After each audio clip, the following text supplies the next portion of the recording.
نحمده نصلي ونسلم على رسوله الكريم أما بعد. قال الله عز وجل: لن ينال الله لحومها ولا دماؤها ولكن يناله التقوى منكم. وقال النبي صلى الله عليه وسلم: ثمنوا ضحاياكم فإنها على الصراط متاياكم، أو كما قال عليه الصلاة والسلام. بزرگان محترم اور عزیز ناظرین و سامعین، آج آپ حضرات کے سامنے ایک اہم عنوان، ایک اہم موضوع پر کچھ بات عرض کرنی ہے. جیسا کہ آپ سب جانتے ہیں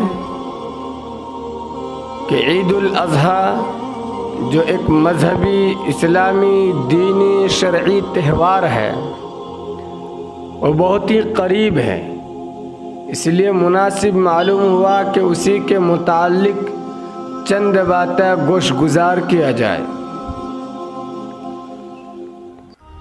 حضرات، اس دنیا میں بسنے والے ہر انسان، چاہے وہ کسی بھی مذہب کا ماننے والا ہو،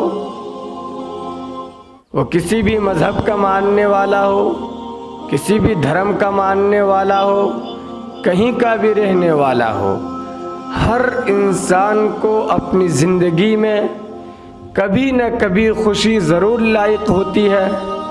اوپر والا حق ہر ایک کو کبھی نہ کبھی ہنسنے کا دن عطا کرتا ہے. سب کی زندگی میں خوشی آتی ہے، چاہے وہ امیر ہو، غریب ہو، شہری ہو، دیہاتی ہو، اور ہر انسان کی زندگی میں کبھی کبھی پریشانی، مصیبت، غم بھی لاحق ہوتا ہے. لیکن انسان کو لاحق ہونے والا غم اور آنے والی، ملنے والی خوشی دو قسم کی ہے. کبھی انسان خوش ہوتا ہے، ان کو خوشی لاحق ہوتی ہے انفرادی، تنہا، اور کبھی اجتماعی. اسی طریقے سے انسان کو غم لاحق ہوتا ہے کبھی انفرادی اور کبھی اجتماعی. مثال کے طور پر انفرادی خوشی، تنہا خوشی، اکیلے ایک فرد کو خوشی کا لاحق ہونا، جیسے کوئی بیمار تھا، اس کی طبیعت ٹھیک ہو گئی، کسی کا کام کوئی اٹکا ہوا تھا وہ ہو گیا، کسی کا کاروبار نہیں چل رہا تھا وہ چلنے لگا، کسی کی اور کوئی پریشانی تھی اوپر والے نے دور کر دیا. تو یہاں پر اس کو ایک خوشی لاحق جو ہوتی ہے، یہ تنہا اسی کو لاحق ہوتا ہے، اکیلے ایک فردے کو، ایک آدمی کو. اسی طریقے سے غم بھی کبھی اکیلے پیش آتا ہے. مثلا آپ بیمار ہو گئے، کاروبار بند ہو گیا، کوئی مصیبت لاحق ہو گئی، کوئی کام اٹک گیا، کوئی پریشانی آ گئی. یہ وہ چیزیں ہیں جو آپ کو تنہا، اکیلا مبتلا ہونا پڑتا ہے. اور کبھی اجتماعی طور پر خوشی ہوتی ہے، اور اسی طریقے سے غم بھی کبھی اجتماعی طور پر. اجتماعی طور پر غم جیسے پورے گاؤں میں، محلے میں، ملک میں کسی بڑے حادثے اور واقعہ کا پیش آنا، یا اپنے خاندان میں کسی کا انتقال ہو جانا، اس سے ایک آدمی کو دکھ اور پریشانی نہیں، بلکہ جتنی بڑی پریشانی ہوتی ہے اتنی ہی زیادہ تعداد تک اس کا غم ہوتا ہے. اور اجتماعی طور پر کبھی کبھی دنیا میں خوشی بھی لاحق ہوتی ہے. جیسے ملک ہندوستان میں اجتماعی طور پر خوشی منانے کے لیے سرکاری طور پر، ملکی طور پر سال میں 2 دن ہیں، ایک ہے 26 جنوری اور ایک ہے 15 اگست۔ ان دونوں دنوں میں ملک کے اعتبار سے جشن منایا جاتا ہے، سرکاری اعتبار سے خوشی منائی جاتی ہے، اور تمام طرح کے ہندوستان کے ہر باشندے اس میں شریک ہوتا ہے۔ اسی طریقے سے ہر مذہب کے ماننے والے سال بھر میں دن تاریخ کے ساتھ کسی نہ کسی دن اور تاریخ میں خوشی مناتے ہیں، اجتماعی طور پر اکٹھا سب مل جل کر۔ چنانچہ پارسی مذہب، بدھ مذہب میں 1 جنوری کو پورے مذہب کے لوگ اور پوری برادری کے لوگ مل کر جشن اور خوشی مناتے ہیں۔ یہودی مذہب میں 25 دسمبر کو حضرت عیسیٰ علیہ السلام کی پیدائش کا دن سمجھ کر وہ لوگ یہودی لوگ جشن مناتے ہیں، خوشی مناتے ہیں۔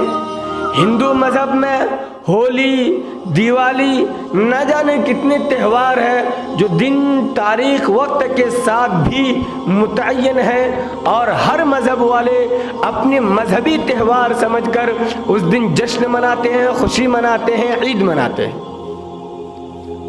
ہمیں اور آپ کو رب کریم نے اپنے ماننے والے مسلمان بندے کو سال بھر میں اجتماعی طور پر سب مل جل کر خوشی منانے کے لیے، عید منانے کے لیے سال میں 2 دن عطا کی ہے۔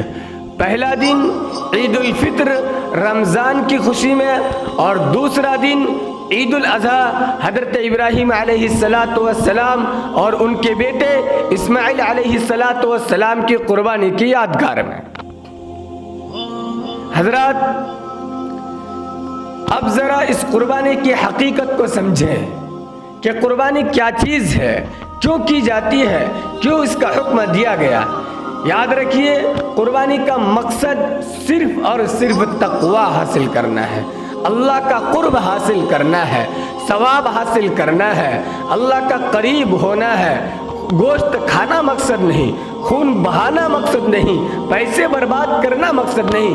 اصل مقصد جسے قرآن نے بیان کیا، لَن يَنَالَ اللَّهَ لُحُومُهَا وَلَا دِمَاؤُهَا وَلَكِنْ يَنَالُهُ التَّقْوَىٰ مِنكُمْ۔ اللہ کے پاس نہ تمہارا گوشت پہنچتا ہے نہ خون پہنچتا ہے، ہاں البتہ اللہ کے پاس تمہارے اندر کا جو تقویٰ ہے، اخلاص ہے، وہ اللہ کے پاس ضرور پہنچتا ہے۔ معلوم ہوا قربانی کا مقصد تقویٰ حاصل کرنا ہے، اللہ کا قرب حاصل کرنا ہے۔ لیکن ایک سوال ہوگا کہ اگر قربانی کا مقصد تقویٰ حاصل کرنا ہے تو نماز کا کیا مقصد ہے، روزے کا کیا مقصد ہے، حج کا کیا مقصد ہے، زکوٰۃ کا کیا مقصد ہے، اور عبادتوں کا کیا مقصد ہے؟ تو ناظرین، تمام عبادتوں کا مقصد تقویٰ ہے، اللہ کا قرب حاصل کرنا ہے، گناہوں سے بچنا ہے، ثواب حاصل کرنا ہے، آخرت کی تیاری کرنی ہے، جہنم سے بچنے کا انتظام کرنا ہے، جنت میں جانے کا سامان تیار کرنا ہے۔ تمام عبادتوں کا یہی مقصد ہے۔ لیکن سوال یہ ہے کہ اگر قربانی کا مقصد تقویٰ ہے، نماز کا مقصد تقویٰ ہے، روزے کا مقصد تقویٰ ہے، حج کا مقصد تقویٰ ہے، اور عبادتوں کا مقصد بھی تقویٰ ہے، ثواب حاصل کرنا ہے، تو تقویٰ تو نماز سے ہی حاصل ہو جاتا۔ قربانی کی کیا ضرورت تھی؟ جانور کو ذبح کرنے کی کیا ضرورت تھی؟ خون بہانے کی کیا ضرورت تھی؟ اتنے پیسے برباد کرنے کی کیا ضرورت تھی؟ نماز پڑھ لیتے تقویٰ حاصل ہو جاتا، روزہ رکھ لیتے تقویٰ حاصل ہو جاتا، حج کر لیتے تقویٰ حاصل ہوتا، زکوٰۃ دے دیتے، قربانی کے جانور 20، 25، 30 ہزار میں نہ خریدتے، وہ اللہ کے راستے میں دیتے، کسی غریب کی تعاون کرتے، مدرسے مسجد میں دے دیتے، اور کوئی دینی کام میں خرچ کرتے، کسی اور کا امداد کرتے، تو بھی آپ کو تقویٰ حاصل ہوتا، تب بھی ثواب ملتا۔ قربانی ہی کے ذریعے سے تقویٰ حاصل کرنا کیوں ضروری ہے؟ جبکہ ابھی آپ نے سنا کہ تمام عبادتوں کا مقصد تقویٰ ہے، اور تقویٰ دوسری عبادتوں حاصل ہو سکتا ہے، ثواب، تقویٰ، اللہ کا قرب، تو قربانی کی کیا ضرورت ہے؟ جواب سنیے ذرا غور سے۔ اس کا جواب یہ ہے کہ دیکھیے اس دنیا میں جتنے جاندار ہیں، چاہے انسان ہو، چرند ہو، پرند ہو، گھوڑے ہو، گائے، بھینس، بیل، بکری، جتنے بھی جاندار ہیں، ہر جاندار دو چیزوں سے مل کر بنا ہے۔ ہر جاندار میں دو چیزیں ہیں۔ نمبر ایک، جسم، ظاہری شکل و صورت، ظاہری حیات، ظاہری شکل و صورت، اور ہر جاندار میں دوسری چیز ہے روح۔ ان دونوں چیزوں سے مل کر ایک جاندار وجود میں آتا ہے۔ اگر جسم ہو، کسی جاندار میں روح نہ ہو تو ہم اس کو فوراً جاندار چھوڑ کر، اس کو روح والا سے چھوڑ کر ہم اس کو مردار سے تعبیر کرتے ہیں، نعش سے تعبیر کرتے ہیں، اس کو جاندار نہیں کہتے، انسان کو انسان نہیں کہتے ہیں، گدھے کو گدھا نہیں کہتے ہیں، گھوڑے کو گھوڑا نہیں کہتے ہیں، ایک مردار کہتے ہیں۔ معلوم ہوا اگر جسم میں روح نہ ہو تو وہ جسم کامل نہیں، ادھورا ہے، اور اگر روح ہو جسم نہ ہو تب بھی اس کو آپ جاندار نہیں کہہ سکتے ہیں۔ دونوں باتیں چاہیے، دونوں چیزیں ہونی چاہیے، روح اور جسم، تبھی کوئی جاندار وجود میں آتا ہے۔ جب آپ یہ بات سمجھ گئے تو یہ بات بھی سمجھیے کہ ہر ایک کا روح الگ الگ ہے، ہر ایک کا جسم الگ الگ ہے، اسی طریقے سے ہر ایک کی روح بھی الگ الگ ہے۔ مثلا انسان کی روح اگر آپ کسی اور دوسرے جانور میں ڈال دیں گے تو وہ انسان نہیں بنے گا۔ گدھے کی روح اگر آپ بکری میں ڈالیں گے تو بکری گدھا نہیں بنے گا۔ شیر کی روح اگر آپ بیل میں ڈالیں گے تو بیل شیر نہیں بنے گا، اور شیر کے اندر اگر آپ بکری کی روح ڈال دیں تو وہ شیر بکری نہیں بن جائے گا، بلکہ شیر شیر ہی رہے گا۔ سمجھانا یہ ہے کہ جس طریقے سے ہر جاندار کی ظاہری جسم الگ ہے، ظاہری شکل صورت الگ ہے، اسی طریقے سے ہر ایک کی روح بھی الگ الگ ہے، ہر ایک کی روح جدا گانا ہے۔ ایک کی روح دوسرے میں ڈالنے سے اس کا جسم نہیں بدلے گا، اس کی حیات نہیں بدلے گی۔ جب یہ بات سمجھ گئے، اگلی بات سمجھیے کہ اسی طریقے سے ہر عبادت، شریعت میں جتنے بھی عبادتیں ہیں، جتنے بھی احکامات ہیں، سب کی ایک ظاہری شکل و صورت ہے، سب کی ایک ظاہری حیات ہے، اور ساتھ ساتھ سب کی ایک باطنی روح ہے۔ ہر ایک کی الگ اندرونی خاصیت ہے، ہر ایک کی روح الگ الگ ہے۔ مثلا نماز ہے، اس کی ظاہری شکل و صورت الگ ہے، روزے کی ظاہری شکل و صورت الگ ہے، حج کی ظاہری شکل و صورت الگ ہے، زکوٰۃ کی ظاہری شکل و صورت الگ ہے۔ روزے کی ظاہری شکل و صورت یہ ہے کہ آپ صبح صادق سے لے کر غروب آفتاب تک بھوکا رہے، یہ اس کی ظاہری شکل و صورت ہے۔ نماز کا ظاہری شکل و صورت یہ ہے کہ آپ مخصوص حرکات اور سکنات کو ادا کرے۔ حج کی ظاہری شکل و صورت یہ ہے کہ آپ مکہ جائے، وہاں جا کر کچھ خاص کام کو انجام دے۔ زکوٰۃ کی ظاہری شکل و صورت یہ ہے کہ آپ اپنے مال کا 2.5% غریب فقیر مسکین کو دیں، اس کا تعاون کریں، امداد کریں، مدد کریں۔ تو ہر ایک کی، ہر عبادت کی ظاہری شکل و صورت الگ ہے، اسی طریقے سے ہر عبادت کی روح، ہر ایک کا تقوی بھی الگ الگ ہے۔ مثلا نماز کا تقوی، نماز کی روح یہ ہے کہ نماز پڑھنے سے انسان کے اندر عاجزی، عبدیت، بندگی، تواضع، جھکنے کی صفت پیدا ہوتی ہے۔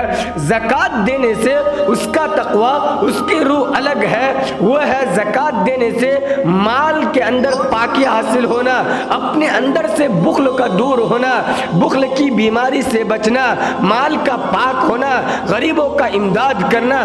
اور روزے کا مقصد ہے، اس کا تقوی، اس کی روح ہے کہ اپنے اندر خواہشات نفسانی کو دبانے کی، مٹانے کی، کنٹرول کرنے کی صفت طاقت پیدا ہو۔ اور حج کے مقصد ہے اللہ کے قوانین کو، احکام کو اپنی نظر میں اہمیت دینا، اور اپنے اندر انانیت والی بیماری کو دور کرنا، اپنے اندر کی شان کو ختم کرنا۔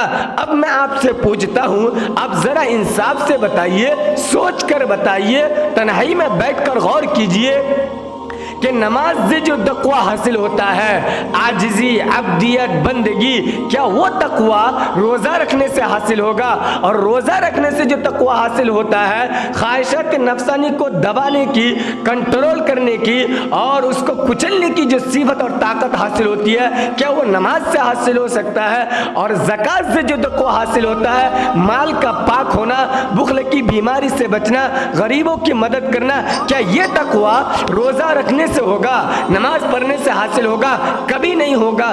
حج کے ذریعے سے جو تقوی حاصل ہوتا ہے، اپنے اندر شان کو مٹانا، انانیت کو مٹانا، اللہ کے مخصوص قوانین کو اپنی نظر میں اہمیت دینا، کیا یہ تقوی نماز سے، روزہ سے اور زکات سے حاصل ہوگا؟ کبھی نہیں ہو سکتا ہے۔ معلوم ہوا جس طریقے سے ہر عبادت کی ظاہری شکل و صورت الگ الگ ہے، سب کی حیت الگ الگ ہے، لیکن سب کا مقصد، سب کا تقوی، سب کی روح ایک ہے، لیکن اس میں بھی فرق ہے، الگ الگ ہے۔ اسی طریقے سے قربانی کا مقصد بھی تقوی ہے، اس کا مقصد بھی ثواب حاصل کرنا ہے، لیکن قربانی کا تقوی الگ ہے۔ قربانی کا جو تقوی ہے وہ آپ کو روزے سے، نماز سے، حج سے، زکات سے، خیرات سے اور دوسری ہزاروں عبادت آپ کر لیجئے، قربانی کا جو تقوی ہے، اس کی جو روح ہے، اس کی جو فضیلت ہے، اس میں جو حکمت ہے، اس سے جو صفت پیدا ہوتی ہے، وہ آپ کو کسی اور عبادت کے ذریعے سے کبھی حاصل نہیں ہو سکتی ہے۔ کیا ہے قربانی کا تقوی؟ کیا ہے اس کی روح؟ اس سے کیا صفت پیدا ہوتی ہے جو اور عبادتوں سے نہیں حاصل ہو سکتی ہے؟ قربانی کا تقوی اس کی روح ہے اپنے اندر جان نثاری، جان بازی، جان دینے کی صفت پیدا کرنا، جان لٹانے کی صفت پیدا کرنا۔ اب بتائیے، جان دینے کی صفت پیدا کرنا، مر مٹنے کی صفت پیدا کرنا، جان بازی کا شوق اور ذوق، یہ صفت نہ نماز سے، نہ روزے سے، نہ حج سے، نہ زکات سے حاصل ہو سکتی ہے۔ اور اگر آپ قربانی دے کر اپنے اندر اس صفت کو پیدا نہ کریں اور اپنا عقلی گھوڑا دوڑائیں یا لوگوں کے بہکاوے میں آئے، طرح طرح کے دشمن کے چھوڑے گئے شوسے اور ان کے بتائے ہوئے فارمولے پر عمل کرے کہ یار قربانی سے کیا فائدہ ہے، خون بہا کر اتنے پیسے برباد کرے، کسی غریب کو دے دے، کسی یتیم کی مدد کرے، کہیں اور خرچ کرے، کسی اور ثواب کا کام کر لے، مقصد تقوی حاصل کرنا ہے تو اور طریقے ہیں، پیسے کیوں برباد کرے؟ یہ آپ کا بھول ہے۔ یاد رکھیے، قربانی کا جو تقوی ہے، جان نثانی، جان بازی، جان دینے کی صفت، یہ آپ کو کبھی کسی اور عبادت سے حاصل نہیں ہو سکتی ہے۔ اگر آپ اپنے اندر جان دینے کی صفت، جان بازی کی صفت، جان نثاری کی صفت پیدا کرنا چاہتے ہیں تو آپ کو قربانی ہی دینی پڑے گی۔ چنانچہ اس لیے نبی کریم صلی اللہ علیہ وسلم نے فرمایا کہ قربانی بقرعید کے دن، عید الاضحیٰ کے دن قربانی کے عمل سے کوئی بھی عمل بہتر اور افضل نہیں ہے اللہ کے نزدیک۔ اور ایک انسان اگر قربانی کر کے ایک حصہ لیتا ہے، قربانی کے جانور میں شریک ہوتا ہے، ایک حصہ لگاتا ہے، تو اس کو جتنا ثواب ملے گا، جو تقوی حاصل ہوگا، وہ تقوی، وہ ثواب، وہ فضیلت، وہ حکمت ایک دوسرے انسان کو جنہوں نے لاکھوں اللہ کے راستے میں لٹایا، جنہوں نے رات بھر نمازیں پڑھی، جنہوں نے بہت زیادہ روزے رکھے، ان کو وہ تقوی جو ایک انسان نے روزہ قربانی میں کی جانور میں حصہ لے کر شریک ہو کر تقوی جو حاصل کیا، جو فضیلت اس کو حاصل ہوئی، وہ کسی اور عبادت سے حاصل نہیں ہو سکتی ہے۔ اس لیے نبی علیہ السلام نے فرمایا، صحابہ نے پوچھا یا رسول اللہ قربانی کیا چیز ہے؟ نبی کریم صلی اللہ علیہ وسلم نے فرمایا، قربانی تمہارے باپ ابراہیم علیہ السلام کی سنت ہے، ان کا طریقہ ہے۔ صحابہ نے پوچھا ہمارے لیے اس میں کیا فائدے ہیں؟ آپ نے فرمایا لِكُلِّ شَعْرَةٍ حَسَنَةٍ، قربانی کے جانور کے ایک ایک بال کے بدلے میں ایک نیکی تمہیں دی جائے گی، لکھی جائے گی تمہارے لیے۔ اس لیے حضرات، قربانی ہر انسان شوق ذوق سے کریں اور خدا کا حکم سمجھ کر کریں، بوجھ نہ سمجھے۔ اور اس کی حکمت کیا ہے؟ قربانی کے بعد ہم گوشت کیوں کھاتے ہیں؟ اسلام میں گائے کا گوشت کھانے کی اجازت کیوں دی ہے، انسان اور اسلام اس بات کو کیوں مانتا ہے کہ کھانا چاہیے۔ انشاءاللہ اگلی ویڈیو میں گوشت کھانے کی حکمت بیان کریں گے کہ ہم مسلمان یا اسلام اس بات کی اجازت دی ہے اور ہم لوگ گوشت کیوں کھاتے ہیں، کیا حکمت ہے، کیا نکتہ ہے اس کے اندر، وہ ہم اگلی ویڈیو میں انشاءاللہ آپ کو بیان کریں گے۔